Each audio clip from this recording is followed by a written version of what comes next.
Between 1874 and 1886, a series of 8 exhibitions in Paris changed the course of art history. Gustave Courbet's Pavillon du Realisme of 1855 and the Salon des Refusés of 1863 had paved the way for exhibitions held independently from the jury-selected salon. However, the idea of a unified movement which completely replaced the salon system is a false impression. Many of the key artists abandoned the Impressionist exhibitions in order to exhibit in the more profitable salon. And the artists exhibiting in the Impressionist exhibitions were of very different backgrounds and sensibilities, ranging from amateurs such as Henri Houard to pure realists such as de Nittis and the 10 core Impressionists themselves, and deep divisions between these central members emerged. Also problematic is the extant documentation, the exhibition catalogues, which contain numerous omissions and errors. That said, the works you are about to see are among the most influential paintings in the last century and a half.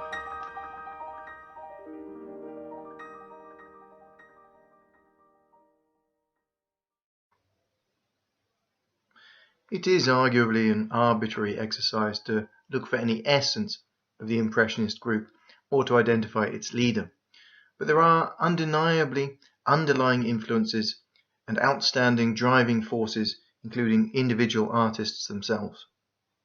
Manet, although considered to be a pivotal figure, having played a key part with Pissarro in the original Salon des Refusés, declined to take part in the Impressionist exhibitions, setting his sights instead on the official salon. Belinda Thompson also reminds us in her monograph on the Impressionists that the exhibitions were not intended to be a display of a particular school or style, but merely a preferable alternative to the unprofitable option of having works displayed in possibly obscure positions at the academic salon. Camille Pissarro has been described as the father of the Impressionists. Having been born in 1830, he was a decade older than most of the group except Degas. However, as an anarchist, although he drew up the contract for the group as a collective, his disdain for hierarchy meant that he never emerged as its leader. Pierre-Auguste Renoir was a member of the hanging committee for the first exhibition, and the responsibility largely fell to him to organize the exhibition. However, Renoir was only present for half of the 8 exhibitions. Like Monet, he soon withdrew in order to make a reputation at the official salon. James Rubin, in his work on Monet, says of the Impressionist movement that it was whatever Monet was doing at any particular time. However, Monet was absent from 3 of the 8 exhibitions.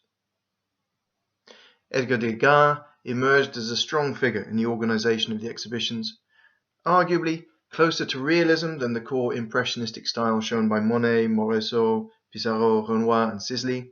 Degas tried to bring in realist painters such as Zandomeneghi to expand the parameters of the exhibitions. Gustave Caillebotte stepped in and financed the exhibitions after their initial financial failures, and hence became a de facto leading voice in their organization. It was Paul Gauguin who, after latterly joining the exhibitions, succeeded in redefining the group as more strongly impressionist, effectively excluding Degas from the 7th exhibition. In short, no one leader of the group really stands out. The first of the 8 exhibitions, which would come to be known as the Impressionist exhibitions, was held in 1874 in the recently vacated studio of the famous photographer Nadar on the Boulevard des Capucines, 1 block westwards from Place de l'Opéra. The exhibition was known as the Société des Anonymes, as Pissarro had set up the exhibition as a company, using a contract of a bakers' collective in Pontoise as a model. The first exhibition had all the core members, unlike the 5th, 6th and 8th exhibitions when Monet and Renoir would be absent. Pissarro would attend all 8 exhibitions. Morisot would miss the 4th due to the birth of her child Julie Manet in November, of 1878. This painting by Monet is one of two painted in the late autumn of 1873 or early spring of 1874 from a balcony looking towards the neighbouring property where Monet knew the exhibition would be. However, the catalogue only has the title Boulevard des Capucines, and the issue of multiple versions is just one of several problems when interpreting the catalogues. It's generally thought that this version in Moscow, rather than the version in Kansas, is the painting shown at the 1874 exhibition. The work on the left by Pissarro is listed in the catalogue as Le Verger, strictly translated as the orchard, or perhaps more appropriately the market garden, but now more commonly known as Le Champ de Choux, or the cabbage field. The art historian T.J. Clark speaks at length about the work in his essay The Strange Apprentice, an essay about the collaboration between Pissarro and Cézanne. Clark focuses on the light in this work and the edge of visibility, as he puts it, citing Clement Greenberg on the tendency towards monotony, adding that the individual and the commonplace in experience go together, that Impressionism's metaphysics consist in the idea that the world in a picture, that is, the fact discovered about the world which could make a picture worth looking at, comes to us simultaneously or not at all. The work on the right, The Cradle, by Berthe Morisot, is one of her most famous, and shows her sister Edma and her niece Blanche. Exploration of the work has often focused on two things. On the one hand, the radical and evocative composition, which features a series of arcs of veils and sympathetic echoing positions of arms, inviting the viewer to uncover deeper subjective feelings. And on the other hand, but stemming from this, the distinctly female world of motherhood, which is isolated from patriarchy in complex ways. Morisot's sister had been an artist in her own right, but had been forced to give up her career when she married a naval officer. Impression, Sunrise, is a painting of the harbour itself in Le Havre, where Monet grew up. But owing to the scene's unrecognizability, reduced as it is to a blue silhouette in the early morning mist, the title was changed for the catalogue. The work shows some of Monet's main concerns as a painter, a spontaneous reaction to nature, the effects of atmosphere and water on light and colour, and a paint handling prompted by en plein air painting.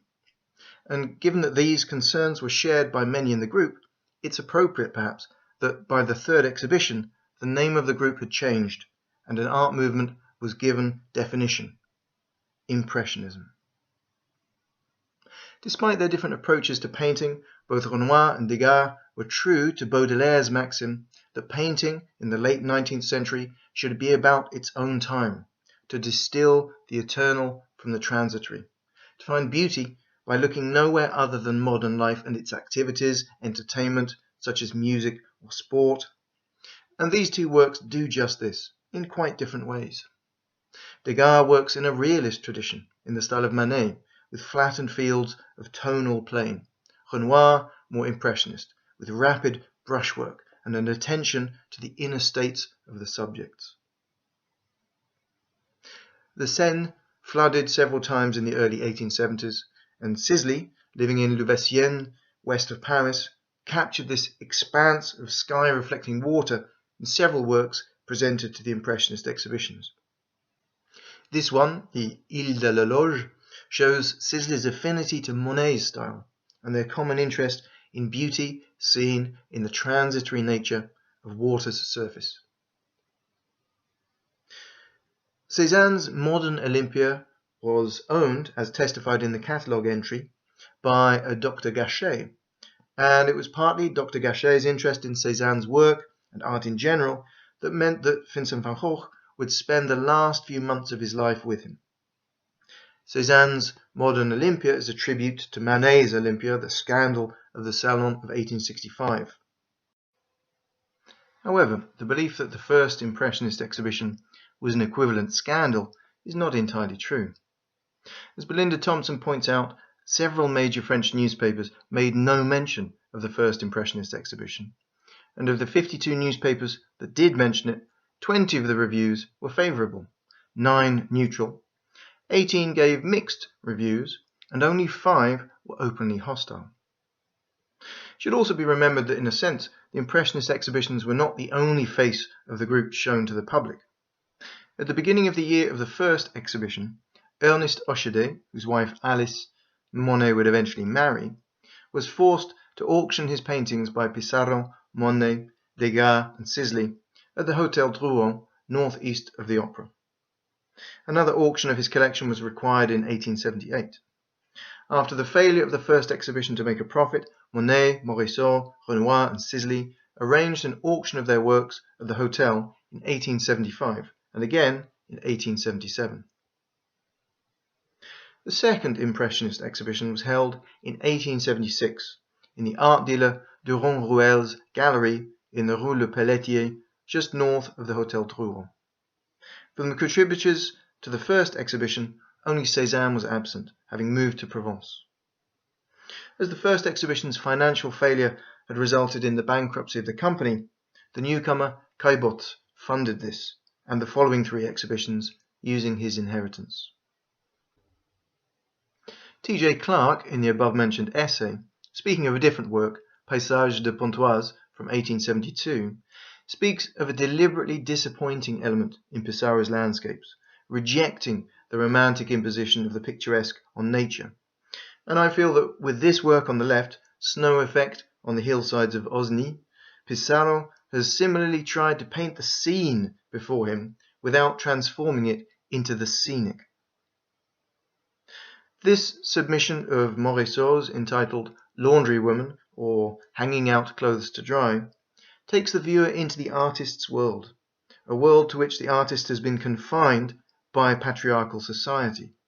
But in representing this world, and therefore this confinement in art, represents a continuation of the democratic ideals of the realist movement, but in the style of its late phase, Impressionism.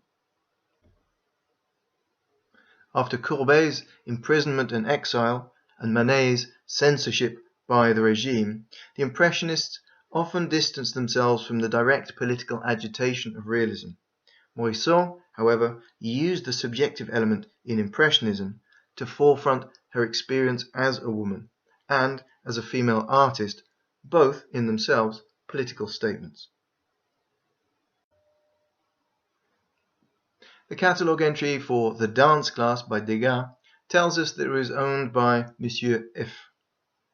The work had been commissioned by Jean-Baptiste Fauré, the singer, and a poster on the wall of the room of the dance class referencing Rossini's William Tell is an allusion to this fact.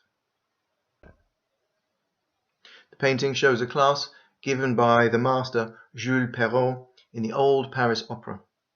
Not having access to the building, which had been destroyed, Degas was forced to use studio models to create the image seen here, and his rejection of plein air painting and the associated brushwork of the Impressionists is what sets him apart from the core of the Impressionist group, and ultimately would be the cause of the group's schisms. Similarly, Monet's work with the catalogue entry Japonerie, or La Japonaise as it's more widely known, was seen as a divergence from the aims of the Impressionist project. The canvas features Monet's first wife, Camille Dancieux, in a kimono, and there was much criticism of what was, after a period of financial difficulty for the artist, seen as Monet's transparent attempt to make a saleable work. A significant catalogue entry for Renoir in the second exhibition is Déjeuner chez Fornez. In some senses, the piece is a prelude to the famous work of Renoir's which would feature in the seventh exhibition, The Luncheon of the Boating Party, set in the same location, and which would include a portrait of Gustave Caillebotte. The setting for both of these works is the restaurant Fornez, on the Ile de Chatou in the west of Paris, not far from La Grenouillère. Renoir painted several other works here, such as the 1883 work Dancing in the Countryside and the 1875 portrait of Monsieur Fornez. The painting shows many of Renoir's techniques. Focused details such as the bottle, fruit, the woman's chair back, the men's facial features, the rowing boat and the trellis, all in contrast with the flurry of brushwork for the tablecloth, clothes, and the background in general. The palette is exceptionally bright for Renoir, with limpid blue shadow for the trellis and on one rower's white shirt, all set in contrast to the blazing, blanching light on the river, the bright orange of the boat, showing the results of Renoir's collaborative painting in the area with Monet. After the first Impressionist exhibition, Alfred Sisley had travelled to London, staying in Richmond, and continuing to focus on capturing the effects of water, painting several canvases of the River Thames near Hampton Court. The abreuvoir, or watering hole, is a pond at the end of the terraces of Louis XIV's country retreat in Marly-le-Roi, which was demolished after the Revolution. And in Sisley's treatment of this snowy day, the colour blue predominates, and snow, even in dark patches where snow has melted on the ice, shows his beautifully observed palette. With grey-blue aerial perspective, some yellow sun lighting the clouds but not reaching the shadowed blue ground. Caillebot's work, The Floor Scrapers, is ultimately, in its depiction of the life of hard labour, strongly linked to the realist tradition. But in place of the rough facture of many realist artists, such as Courbet or Millet, Caillebot has a greater rendering of details, something that earned him Émile Zola's censure, but synthesized with an impressionist interest in effects of light, shadow, and reflection. And it's perhaps this middle position, as well as his temperament, that meant that Caillebot was able to hold the group together as long as he was in control of the exhibitions. The third Impressionist exhibition of 1877 was the first to be titled Impressionist, despite Degas having strongly resisted the change. The exhibition was still in the Rue Le Pelletier, but in an empty apartment rented by Caillebot opposite Durand-Ruel's gallery. There was little change in the core participants other than the return of Cézanne. This, then, despite the nascent disagreements, was the last exhibition in which the core Impressionists exhibited as a unified group, and the quantity of the works in the catalogue, as well as the number of master works among them, make this perhaps the high point of the 8 exhibitions. Just as Monet and Renoir had a collaborative relationship, often painting en plein air side by side, so Pissarro and Cézanne would spend over 2 decades doing the same, each developing by learning from the other. Both were of similar political opinions, and both were outsiders to a certain extent. They had met in the Académie Suisse in the early 1860s, and Pissarro had influenced Cézanne's palette, lightening it and moving it towards a use of a brighter colour.